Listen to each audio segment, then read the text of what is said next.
Well, let me ask the question a different way. So is there anything that the board is doing to create an incentive for the taxpayer to come forward? I think a lot of the discussion earlier about the outreach and the basically the increase, our board members and their staff and the agency itself has been very proactive in getting out a lot of information about the process, about the various tax incentives and credits and so forth. But it's through that educational process that they also feel more comfortable with doing everything they can to grow their businesses and to basically make their tax liability reflect what they believe is the correct liability. So given the situation, what is the department's plan to reduce your ending inventory number? Well, based upon these positions, we believe that it'll allow us in a conservative way to continue addressing the cases as they come in. And we do believe that this increase is not going to continue. At some point, it's got to taper off. Right. And our estimates in this BCP assume that the demand's going to flatten out going forward. Do you have a date for someday? Well, we are. We originally in the BCP, these additional positions, we put them in as limited term because we wanted to revisit each year basically where the inventory is going and how many new cases are coming in. So we've not actually put a date. Yeah. We've just wanted to keep someday. So I guess we could fund you someday as well. Right. So exactly. If you'd like to give us a date, that would be it's helpful so we can better understand. Because at this point, it seems like we are pouring money down a black hole. Well, it is providing administrative due process for taxpayers, which is important. Which is extraordinarily important. But but we've seen an extraordinary spike in that administrative due process, and that's taxpayer driven. And it's hard to predict taxpayer behavior, and so if we could pick a date, probably not be able to be as accurate as we'd like to be. So actually, it isn't that hard to predict taxpayer behavior. If they feel like they can get money back, they'll come forward if it's worth their effort. So is there something that's occurring that maybe we're not getting it right the first time, or they feel like, hey, this is this is free money, come and get it? Well, these are new cases that are coming in from the various different businesses and taxpayers, but our hope is to continue to watch the program and do what we can to make sure that we have adequate staff to. Well, it seems odd. The board's been in existence over 100 years. Right. So this is not it's not a brand new board. It's not a brand new taxpayer. It's not a brand new tax. This tax has been in existence for quite a while. So it seems very odd that you would see a tripling in the number of cases in a 7-year period. Yeah, I think that reflects the 2007-8 recession and the dramatic impact that it had on the California economy. So if we went back to, let's say, 1995, what do you think we would see in terms of incoming cases? Oh, it was. What do you think the trend would be? It was much lower. We went through a recession in 2000. It was nothing like the 2007-8. It has had a dramatic impact on taxpayer behavior. When we've been going through this process, we've gone back a ways with LAO and Department of Finance and provided the information. This dramatic increase we really haven't experienced for a little while. Okay. And so have you changed your processes to expedite this? Obviously, given the extraordinary, we face the same thing at the county level with property tax appeals. So we saw that similar. And we have, for example, in settlement, we've streamlined our review, how we do our early gatekeeping of cases. We've taken the process and streamlined it as much as possible to provide a thorough analysis, but eliminating things that just are duplicative or take extra time. So we're very aware of providing our cases in a timely manner, and that has required streamlining. So what was the amount of time it would take to resolve a case before, and now what How many days or weeks or? When the buildup first happened and the inventory massively was in greater proportion to the number of staff we had, we were in the couple years to 3 years range, and even longer for some cases. And we're down to 9 to 12 months. For one case. So yes. Potentially there would be on average. Yes. There'd be a 3-year wait. Now there's about a 9 to 12 month wait. Yes, for settlement. And that's been purely based on your business process changes, or that's because of additional staffing? No, that is the process change. The process change. Yes. Thank you. This will be an opportunity for any additional comment from our members. We've been joined by Assemblymember Cooper. LAO or Department of Finance have any additional comment on this particular item? We would just note that this is a program that we have been evaluating since 2010. It's been extended multiple times on a limited term basis. Given the continued growth, it was something that we expected to taper off after the recession. Unfortunately, it has continued at a steady level. So we felt that by providing the continuation of the 22 positions plus an additional 8 will help continue to address the backlog without knowing really what the future holds based on kind of a flatlining of the continued inventory coming in. So we felt that the 30 positions was warranted in this case. I think to add on, I mean, we certainly have talked at length with the board staff about this trend. It's surprising, and it raises some questions. Why is it that this many years after the recession, we are not seeing the level of incoming case activity go down? And what does that mean? Does it mean that that there has been some sort of change in audit methodology that has led to more taxpayers being concerned about what they were being charged?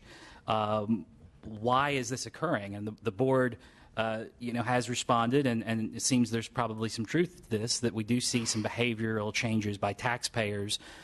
In your position as policymakers, among the tools that you have here, and it's a tool that's been very difficult over time, is the legislature, through statute, sort of sets out appeals processes.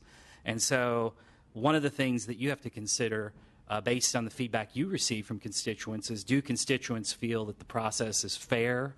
In other words, do they want more appeal rights? Or is this a problem, has been suggested? Are some taxpayers essentially changing their behavior, not really to appeal based on their real concerns, but essentially to get financial benefit from the appeal process? Those are very difficult questions to answer, and I don't know that there's an easy reporting requirement that will give you the answers to make those decisions. But this is a troubling trend, just the scale of the increase and the fact that it just keeps coming. What does it mean about why taxpayers are changing their behavior in this way? Ms. Harkey? I would just like to add that I do believe that this last recession was tremendous, and we're still suffering under it in many areas, small business people in particular. I think that maybe the more sophisticated are cluing into could be some advantage to appealing, but generally speaking, individuals just running their business are not doing it by a calculation. The interest is accruing, it's ticking, and oftentimes the interest is much more than the taxes due. And it can be very upside down. So the legislature might also want to consider working with the administration, maybe some kind of bill for, if you come in and pay, there's some amnesty here, some interest relief to encourage settlement. If you do believe that there are some that are gaming the system, it might make it more advantage just to get it off the books and have them pay. I think in a lot of instances too, though, I think that appeals needs to cut and run sometimes on some of the smaller cases that, there's just no money. People don't have it. The fact that they're not paying and maybe somewhere down the line facing liens and whatnot, it's just, we get a lot of pitiful cases, and they're still out there, and plenty of them. And there's those that are cheats, but on the wide range of our taxpayers are just really, they're having a hard time, and they're trying to employ, and they're trying to keep their doors open. And this is the job that they have. This is how they feed themselves. It's not a choice. They're doing a job. They've started a business because they can't get another job, or some of them are starting their dream. But the bottom line is, lots of them are just creating work for themselves to feed their families. So I think that 2007-08 was huge.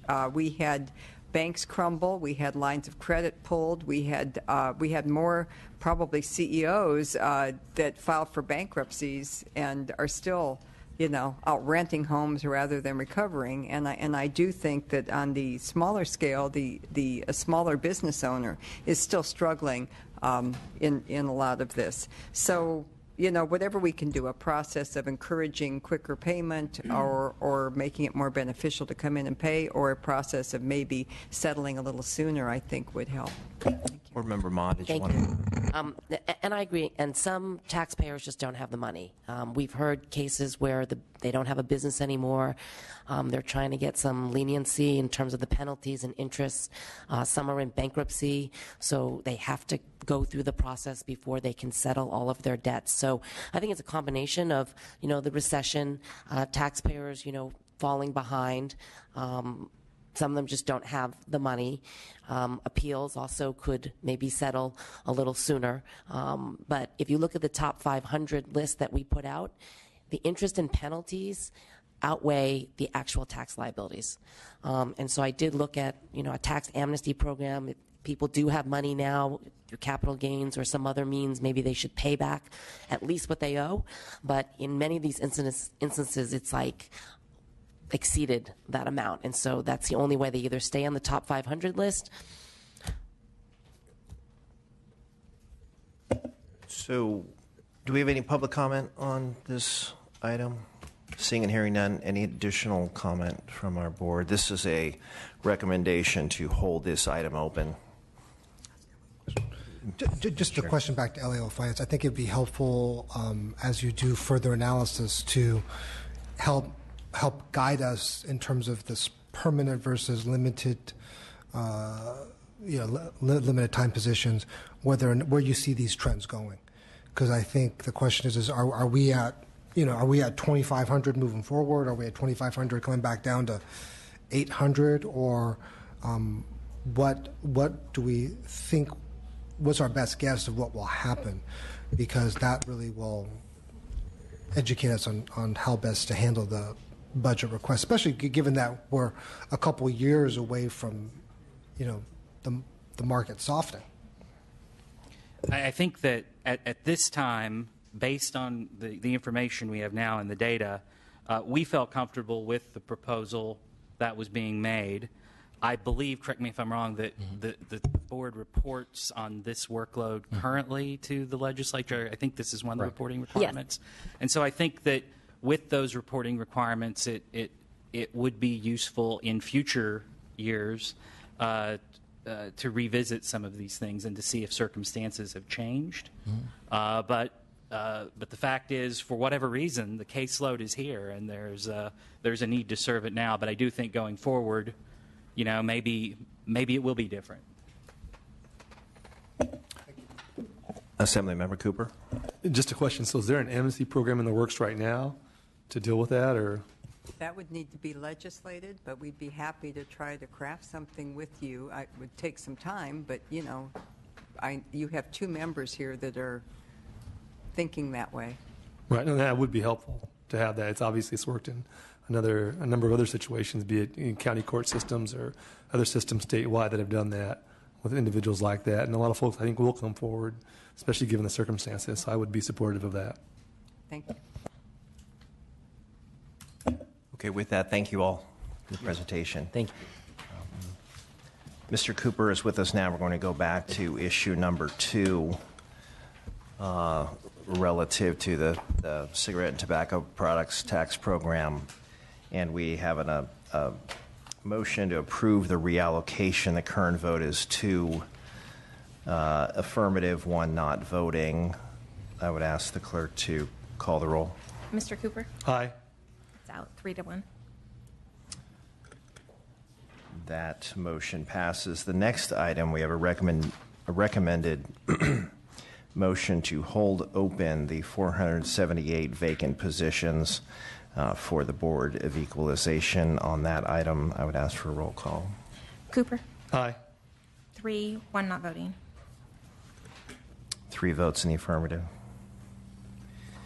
With that, we are going to move to issue number 4, Department of Veterans Affairs.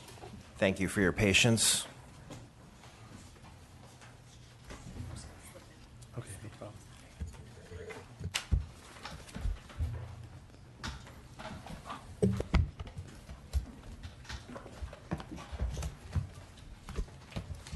Welcome.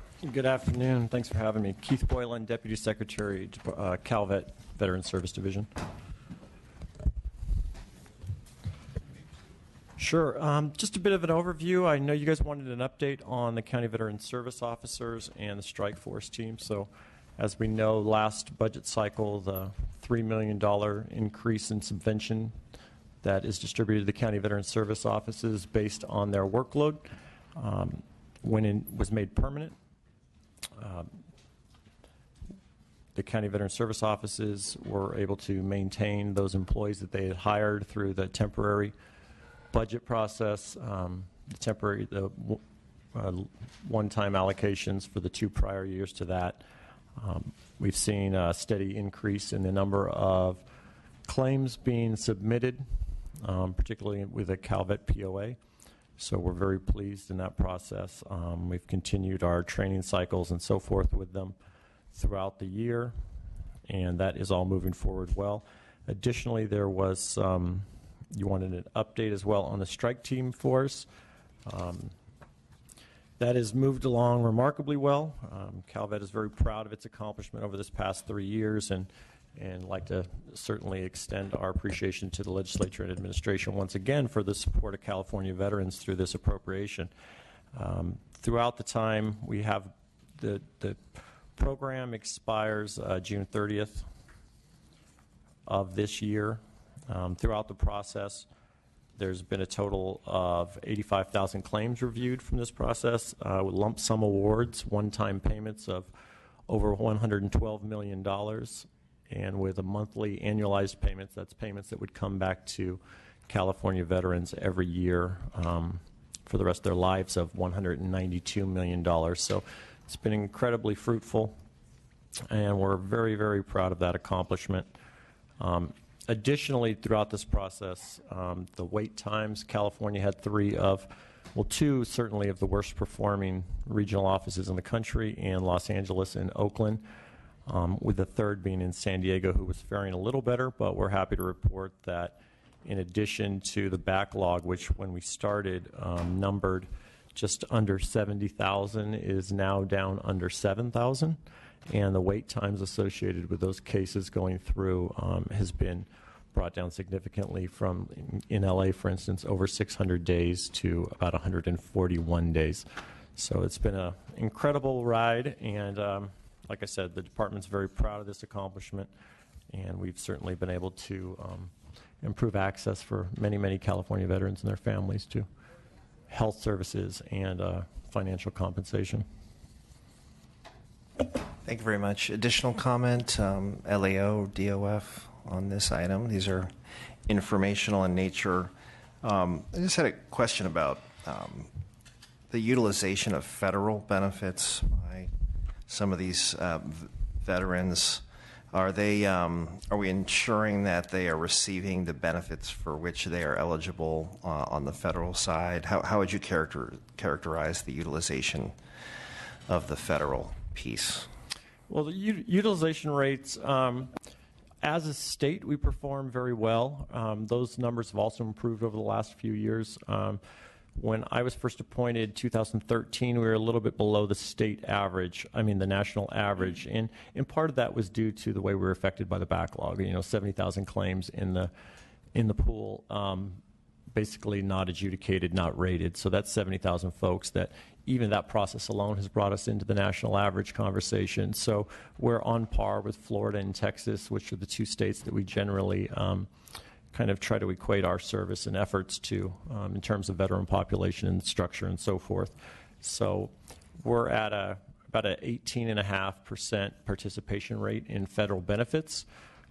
At times that's called into question, but I always have to remind people that out of the 1.8 million veterans in the country, in the state I should say, there's an assumption that every one of those veterans has federal benefits available to them, and that's not necessarily the case, and particularly on this particular program, because this is service-connected disability. So there has to be a cause, a service-connected physical, mental, moral injury that is rated and being treated. So that brings that pool of 1.8 down significantly, because as we know, there's a number of veterans who were certainly whole upon leaving their military service.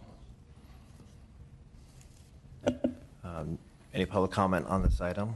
Seeing and hearing none, ready to move to issue number 5 with regard to strike force teams.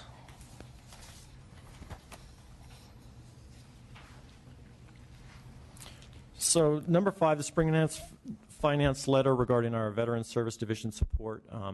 This is an ongoing support for the process that we had engaged. Throughout, as I said, there was a variety of reasons for the backlog occurring, and part of that was a historic number, and this record is broken every year nationally in terms of the number of veterans filing claims, and the complexity of those claims being from in the past 3 to 5 issues. Now claims are averaging 10 to 13 issues.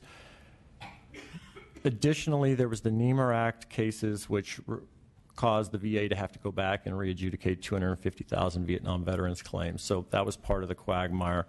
Additionally, the department and the state and our regional offices obviously own part of that responsibility. And part of that was ensuring that when claims come in, that it's not a garbage in, garbage out type situation. We had to make sure that the CVSOs, who we obviously are boots on our ground partners, and we rely on very heavily, we had to be sure that they were trained effectively and were submitting claims that were top quality. When we developed this program, I modeled it after a program that Texas had put in place. The challenge there in Texas was had only focused on the backlog portion of it. Those claims already in the system, basically paper files in a room, and they got staff to sit down with those files. The challenge was, as they pull one off the stack, there would be more coming in on the front end.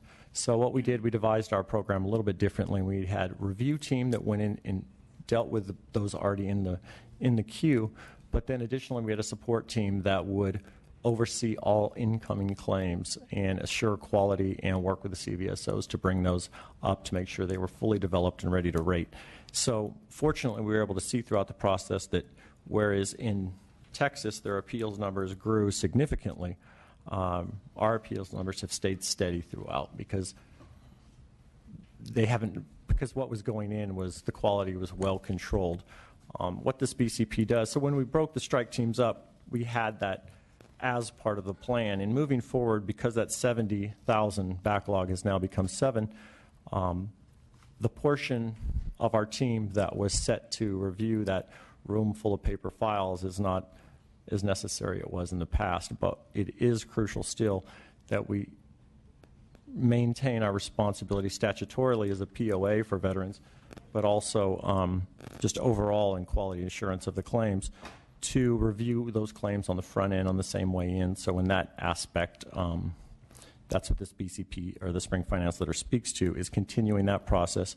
In addition to that, when a claim is submitted and rated by the VA, it comes back and there's a 48-hour window when the VA allows our staff to examine the claim, and it's kind of a no harm, no foul type of situation where at that point we can look and see if there's an obvious VA error, if there's information that they didn't include in their adjudication process and so on.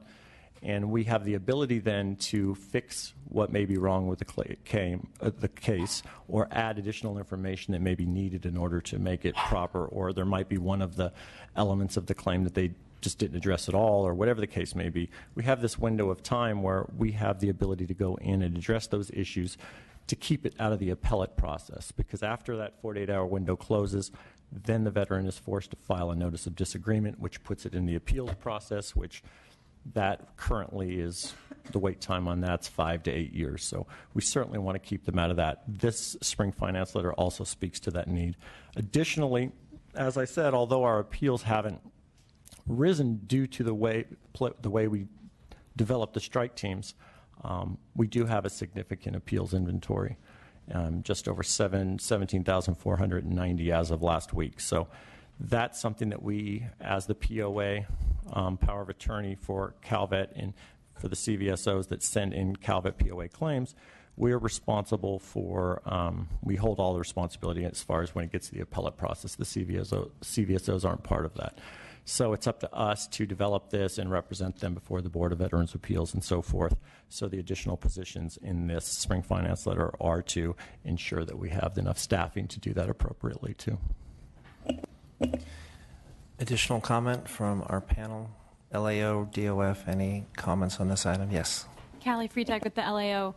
At this time, for issues 5 through issue 8, we have reviewed all the proposals and raised no issues at this time, and are happy to work with committee staff to provide technical assistance. So just in terms of characterizing the backlog here, would you say that we're at a manageable level? And with regard to the strike teams, I mean, they've been integral in this whole process here, the strike force teams, but is it possible there's no longer a need for the strike force teams? How would you respond? Well, it depends how you define that. I mean, once again, that's why the spring finance letter is, it's about our divisional support. CalVet, I manage 3 offices that are co-located in the regional offices, and there's a certain level of responsibility that we have as the POAs to the veterans who submit claims in California. And as I explained, half of the process that was called the strike team process will still be in place through the spring finance letter, but it is divisional support that CalVet should have been doing all along and really owns responsibility for, and that was our portion of the backlog issue that we owned as well. And as I said, there's a lot of other contributing factors. But moving forward, I think it's vital that we continue to review all claims coming in for completeness and accuracy. Once again, it's vital that those 48-hour window of review is, we have staff to do that effectively, and then obviously the appeals process and representation. Moving forward, I think it's very important that, is it manageable for the VA? I mean, there's still over 6,000 initial compensation and pension claims that need to be adjudicated by the VA. That's 6,000 veterans and their families that are either A, not able to access medical care for those service-connected injuries and or any financial compensation. That's still a big issue that we're very aware of and very interested in. However, the U.S. Department of Veterans Affairs has alleviated a lot of their overarching issues based on the wait times that claims are going through now. They're running a bit smoother in their shops, and I feel that that's a responsibility that they can move forward with. CalVet will certainly manage that process or observe that process very closely and watch as things move along. And I certainly won't hesitate to come back to all of you if I see those numbers going the wrong way on the initial claims level or on the appeal level. But I feel what's in the spring finance letter represents our need to move forward with our responsibilities very well.